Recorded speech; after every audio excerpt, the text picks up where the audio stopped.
Olá! A Universidade Estadual de Maringá recebeu esta semana a visita do líder indígena Almir Suruí. O chefe Almir, como é mais conhecido, veio participar como membro de uma banca de mestrado. Uma dissertação de mestrado com duas boas notícias para o UEM. A primeira delas é que mais um aluno estrangeiro defende tese de mestrado na universidade. De origem espanhola e formado em História pela UEM, Zeus Romero comenta sobre a construção do trabalho de mestrado, que teve como objeto de estudo a tribo Paetê Suruí, com aldeias localizadas entre o norte e o centro-oeste do Brasil. Então essa dissertação trata de explicar um pouco, né, como que era a vida antes do contato, como que foi o contato, não, que foi um contato traumático em que perderam a maioria da população, né, a causa das doenças trazidas pelos não indígenas. E o terceiro capítulo, que é um pouco o presente desse povo indígena e todos os seus planos de futuro. Outra surpresa. Convidado para palestrar sobre a relação entre índios e as novas tecnologias, o chefe indígena dos Paetê Suruí também recebeu o convite para compor a Banca de Zeus, um líder que coleciona prêmios e títulos. Eleito pela revista Forbes como o brasileiro mais criativo do mundo dos negócios em 2012, o líder indígena já rodou o mundo divulgando projetos sustentáveis e a cultura de seu povo. Esta é a primeira vez que um indígena participa de uma banca de mestrado no estado do Paraná. Eu quero aproveitar essa oportunidade de parabenizar a Universidade Estadual do Maringá, né, por fazer essa abertura, né, para não só porque eu sou indígena, mas que trouxe dentro dela uma questão indígena. É isso, nós estamos no caminho certo.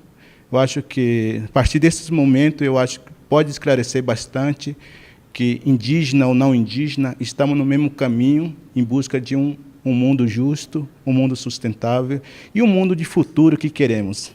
Perguntei ao ativista na luta em prol dos direitos humanos como é ser índio no Brasil nos dias de hoje. Ser índio é muito difícil, porque, seja no queira ou não, nossa sociedade temos ainda grande preconceito com questão indígena, né? Então, não vejam o povo indígena como pessoas capazes, né? Pessoas que podem contribuir a toda forma o bem comum de todos, mas vejam o indígena como é que o índio pode só veja ao lado ruim, não veja ao lado positivo dos povos indígenas. Para o mestrando em História Zeus, ter Almir Suruí na banca de avaliação é motivo de orgulho.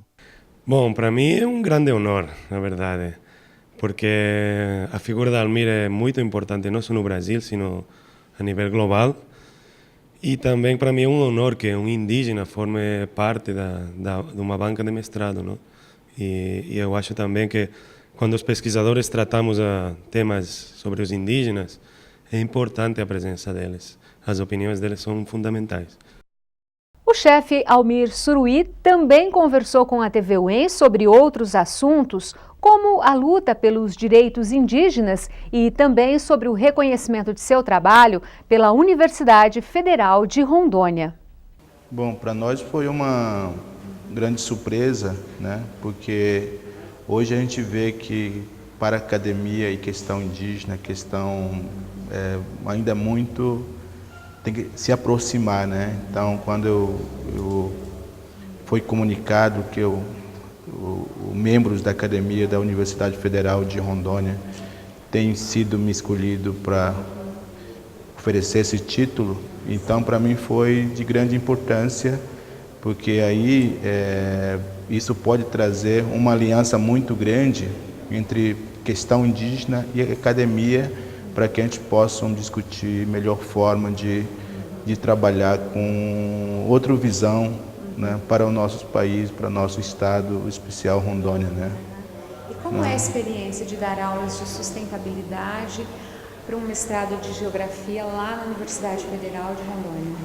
É muito interessante, porque hoje eu tenho um maior número de alunos que querem participar quando oferece uma aula, quando vou administrar uma aula, de que é um aluno, um professor de outro que não é indígena também, né? Então Eu acho que a gente se sente, com certeza, de forma que a gente está contribuindo, mas com responsabilidade de trazer também não só conhecimento teórico, mas também conhecimento prática, né, de que realmente é política e sustentabilidade, né? Então isso para os alunos são muito importante e para mim também é importante porque nós estamos ali dialogando a partir de uma experiência e conhecimento que nós, povos indígenas, temos sobre desenvolvimento sustentável na prática e como é que a políticas públicas e teoria pode também apoiar, né? Então, isso transforma um caminho só. É possível, então, trazer a tecnologia para o seu povo, para as suas tribos lá, também, e as próprias cidades não devastarem matas, florestas? É possível essa harmonia, o progresso sem destruição? É possível, né? Até porque nós estamos no século XXI, né? Temos grande capacidade de conhecimento científico, teórico, né? Que pode ser usado como é que podemos trabalhar no desenvolvimento sustentável e de fortalecimento de economia, né? E de quais são o melhor instrumento, o melhor e os melhores instrumentos que pode realmente garantir uma qualidade de vida. Então é possível traçar esses conhecimentos, né? Claro, utilizando a tecnologia avançada hoje, que pode ajudar muito a traçar a produção mais de qualidade e de quantidade também. E daria para o senhor resumir um pouquinho dessa história que o senhor tem?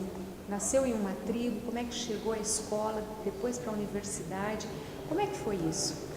Bom, na verdade, o meu povo só tem 44 anos de contato, né? Então, eu estudei um pouco dentro do povo mesmo, depois eu vim para a cidade, estudei, né? E também foi na escola interna, né? E depois eu fui para a faculdade, né? Eu fiz biologia e depois eu recebi esse título de doutor honoris causa pela Uni. Então, assim, é um desafio, né? É um desafio porque quando você vem de uma educação muito mal qualidade e tentar você se forçar dentro da universidade, né, é muito difícil, é muito desafiante para as pessoas que podem estar enfrentando, né? Mas você com certeza adquire conhecimento teórico, né, que fortalece o conhecimento de vida que cada ser humano tem na prática de vida mesmo, né? Então, assim, foi uma grande desafio para mim, para a minha vida como pessoa, mas isso eu falei assim, que eu quero utilizar esse conhecimento que eu adquiri dentro do conhecimento teórico para que eu possa, então, ajudar e contribuir o bem comum do meu povo e o bem comum da implementação das políticas públicas, né?